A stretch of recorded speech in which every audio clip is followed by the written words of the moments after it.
নমস্কার। জয় সীতারাম, জয় বাগেশ্বর ধাম, জয় বাগেশ্বর বালাজি। আমার চ্যানেলে তোমাদের সকলকে স্বাগত জানাই। আশা করি সকলে খুব ভালো আছো। আজকে আমি তোমাদের বাগেশ্বর ধাম সরকারের গুরুজি ধীরেন্দ্র কৃষ্ণ শাস্ত্রীজির দেওয়া এমন একটি শক্তিশালী মন্ত্র জানাবো, যা মা লক্ষ্মীর বীজ মন্ত্র, যেটা তোমরা রোজ 108 বার জপ করতে পারলে অতি শীঘ্রই ধনপ্রাপ্তি করতে পারবে। এতে মা লক্ষ্মী খুবই প্রসন্ন হন এবং ঘরে স্থায়ীভাবে বিরাজ করেন। বাগেশ্বর ধাম সরকারের প্রতিকার এটি।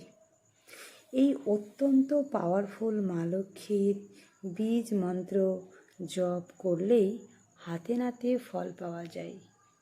আমাদের প্রত্যেকেরই তো স্বপ্ন থাকে ধনবান হওয়ার, যার জন্যই কিন্তু বাড়ির প্রত্যেক মহিলারা বিভিন্ন নিয়ম কানুন মেনে চলে ও মা লক্ষ্মীকে প্রসন্ন করার জন্য পূজা অর্চনা করে থাকে। এই পূজা অর্চনার সময়েই আমরা যদি বাগেশ্বর ধাম সরকারের দেওয়া মা লক্ষ্মীর বীজ মন্ত্রটি রোজ 108 বার জপ করি, তাহলে আমরা অতি অবশ্যই ধনবান হব। তার জন্য আমাদের একটু কষ্ট করে মা লক্ষ্মীকে প্রসন্ন করতে হবে, কারণ মা লক্ষ্মী হলেন ধনসম্পদের দেবী। এটা তো আমরা সকলেই জানি। এবং মা লক্ষ্মী অত্যন্ত চঞ্চলা প্রকৃতির হয়ে থাকেন।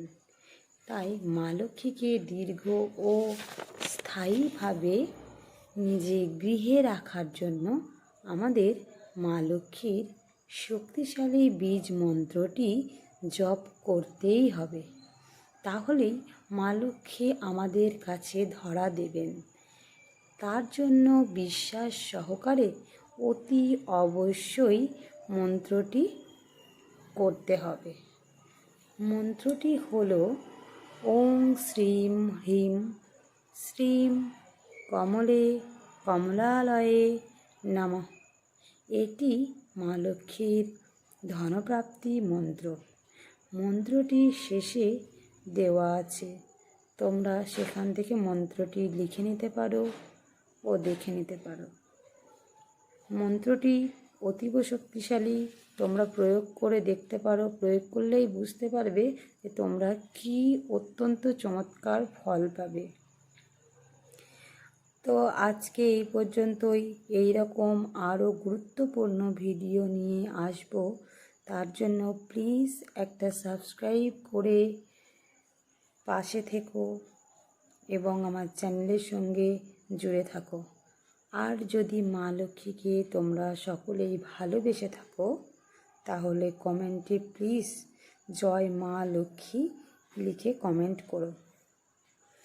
দয়া করে একটা লাইক তো করতেই পারো, তাই না?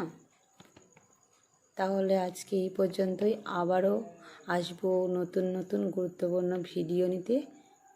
ততদিন একটু অপেক্ষা। নমস্কার।